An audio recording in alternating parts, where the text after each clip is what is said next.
É assustador como a cada ano aumenta o número de pessoas conhecidos como desigrejados. O que é um desigrejado? É uma pessoa que não concorda com uma organização da igreja, ou seja, uma igreja como instituição. Eles creem que podem adorar a Deus em sua própria casa, que religião não salva ninguém. Estariam eles corretos? É assim mesmo que deve ser? Se é assim mesmo, por que que a igreja, por que que a Bíblia menciona a palavra igreja? E por que que onde Paulo ia plantava uma nova igreja? E se é assim mesmo que não precisa ter igreja, por que que em cada igreja Paulo usa essa palavra diáconos, bispos? Se é assim, por que que tantas vezes as pessoas chegam a dizer: eu não quero ter função nenhuma na igreja? A gente precisa tirar essa dúvida de uma vez por toda. E na lição de hoje a gente vai conversar sobre isso. Seja muito bem-vindo, daqui a pouco conversamos.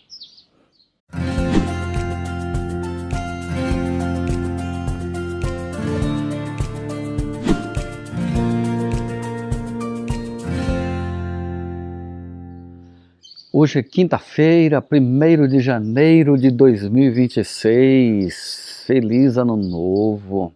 Eu sei que você ontem encerrou o ano velho, nova vida, nova roupa, novos planos, novos propósitos. E é muito interessante você estar aqui.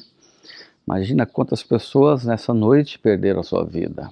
Talvez em algumas famílias haja alguém velando o corpo de alguém, mas você está aqui, está vivo, Deus te deu uma nova chance. Estou respirando aqui o ar puro da manhã. E você também, que privilégio estarmos aqui. Que Deus te ajude, que você não se esqueça de adorar a Deus todas as manhãs, buscá-lo como prioridade na sua vida. E eu vou lhe pedir mais uma vez um favor, que você se inscreva no nosso canal aqui no Mapa do Dia, que você possa ler a Bíblia, estudar a Bíblia diariamente através da lição da Escola Sabatina. Esta é uma maneira maravilhosa de você internalizar, memorizar a palavra de Deus. Cada dia vendo um vídeo sobre o mapa do dia, sobre a lição da Escola Sabatina. Obrigado porque você está aqui, muito obrigado por você que me acompanhou durante todo o ano 2025 e segue aqui meu apelo para que 2026 você seja mais ligado comigo, que você aproveite cada vídeo para fazer o seu pedido de oração, que você também deixe ali registrada a sua gratidão pela bênção que o Senhor tem dado. Bom, na lição de hoje, nós encontramos as igrejas de Filipos e Colossos. E o que essas duas igrejas têm para nos ensinar através do apóstolo Paulo? Eu entendo que Paulo menciona essas duas igrejas e com uma saudação inicial dele e de Timóteo, ou seja, dois líderes espirituais se dirigindo aos líderes espirituais de cada igreja. Para a igreja de Filipos, Paulo menciona os bispos e os diáconos. E para a igreja de Colossos, os santos irmãos. Ou seja, aqui aparece a palavra santo. E a lição quer mostrar, claro, que dentro da teologia bíblica e dentro do linguajar bíblico, a palavra santo não tem nada a ver com pessoas que não pecam, mas pessoas que estão separadas, dedicadas para um propósito específico. No caso aqui, para um propósito espiritual. Santo significa que está separado para a liderança, para cuidar dos negócios espirituais, para cuidar dos negócios da igreja. Então, meu querido, meu amigo, o que essa lição de hoje tem para nos ensinar? O principal propósito da lição de hoje é mostrar a estrutura eclesiástica. Guarde bem essa palavra, né? Estrutura eclesiástica. A igreja pode ou não pode ser uma organização. Deve ou não deve ter uma organização? Claro que uma organização eclesiástica, ou seja, uma organização religiosa. Agora vem aqui a questão e a dúvida que muitas pessoas têm, e por muitas razões, às vezes justas ou às vezes de má compreensão da relação entre os irmãos, de abandonar a igreja, de não ir mais à igreja. E quando a gente pergunta para algumas pessoas, por que você não vai mais à igreja? A resposta é, porque a igreja virou uma empresa. A igreja agora é uma organização, a igreja já não é mais espiritual. Mas quem diz que organização não reflete espiritualidade? O que Paulo quer dizer com a igreja de Filipos e a igreja de Colossos é que a estrutura organizacional faz parte do crescimento da igreja. Deus estabeleceu a igreja no Novo Testamento como uma organização. Então deixa eu falar uma coisa para você. Nada melhor que pegar agora o primeiro dia do ano e a gente pensar em organizar a nossa vida. A gente pensar em organização. Eu vejo todos os anos as pessoas se organizando para o ano novo. E alguns vão lá na passagem do ano, que acreditam que é à meia-noite, mas nós acreditamos que foi ao pôr do sol que já começou o ano novo. E se vestem de branco, outros se vestem de roupas coloridas, outros levam ofertas, outros jogam oferendas no ar. Por quê? Querem que todo o ano seja daquele jeito. Então há um pensamento mental de organização. As pessoas vivem fazendo promessas, novos propósitos, novas ideias, mas as pessoas não mudam. E o que nós precisamos entender hoje é que quando você vem para a igreja, participa da igreja, você tem que mudar sua maneira de viver, de encarar as coisas. E no caso, quando que isso ocorre? No dia do seu batismo. Batismo significa mudança de vida. Batismo significa organização da sua vida. Antes você não era batizado, você não era membro da igreja, não tomava parte da estrutura organizacional da igreja, então você podia viver de qualquer jeito. E assim era a nossa vida antes de Cristo. Comia, bebia de tudo, fazia de tudo, não tinha hora para nada, não tinha procedimento religioso, não tinha uma estrutura. Quando você vem para a igreja, você se batiza, se entrega a Jesus, você agora pertence a Cristo. E o batismo foi implantado por Jesus na igreja do Novo Testamento. No Antigo Testamento, a circuncisão era uma prova de que a pessoa era separada, santa, tinha que viver uma vida regrada. No Novo Testamento, o batismo é essa prova.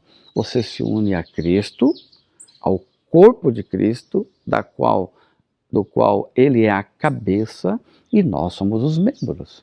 Agora, nós como membros temos que ter organização. Os bispos, os diáconos, são duas funções mencionadas aqui no Novo Testamento.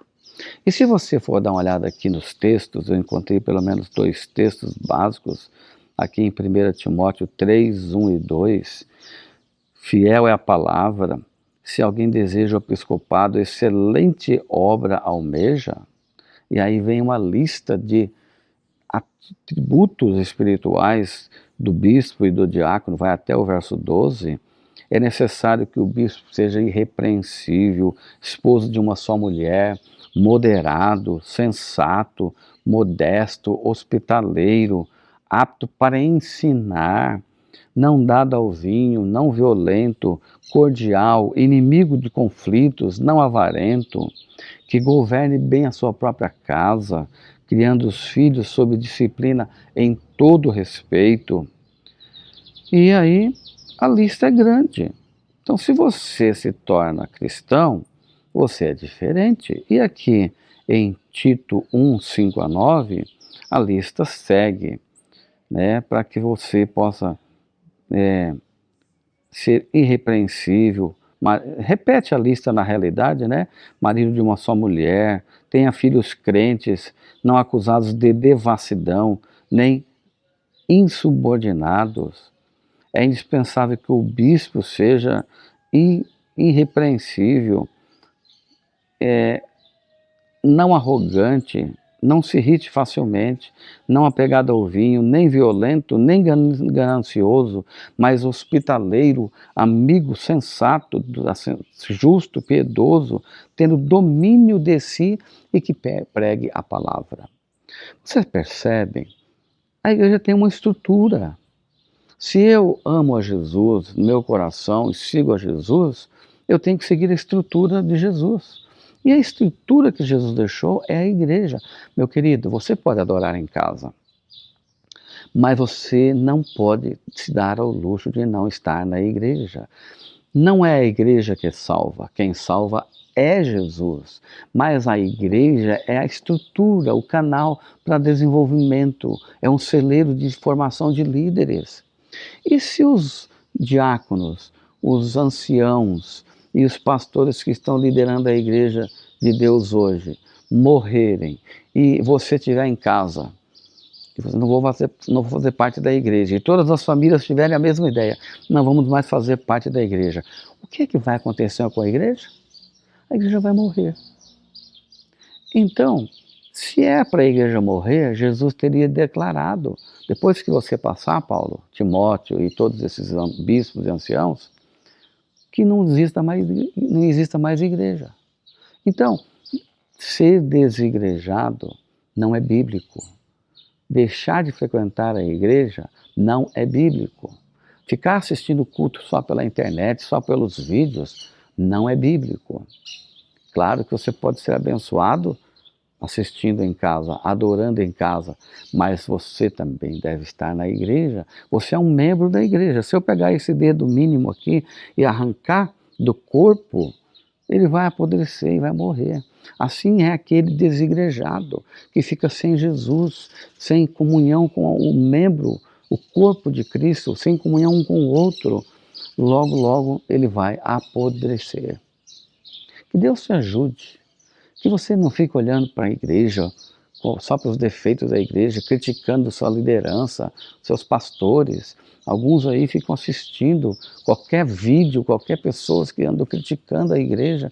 Os líderes têm defeitos, meu querido, mas a igreja é você. Você é a igreja, você não pode se afastar da igreja. Que Deus te ajude, que esse novo ano seja um ano cheio de propósitos, de boas iniciativas e que a bênção de Deus não se aparte de você. Feliz ano novo mais uma vez para você. Eu quero orar por você. Senhor, ajuda cada irmão a ser firme, a participar da igreja em todos os seus ramos de liderança, desde o pastorado, ancianato, diaconato e todas as funções da igreja. Em nome de Jesus, amém. Eu sigo o mapa do dia. E você?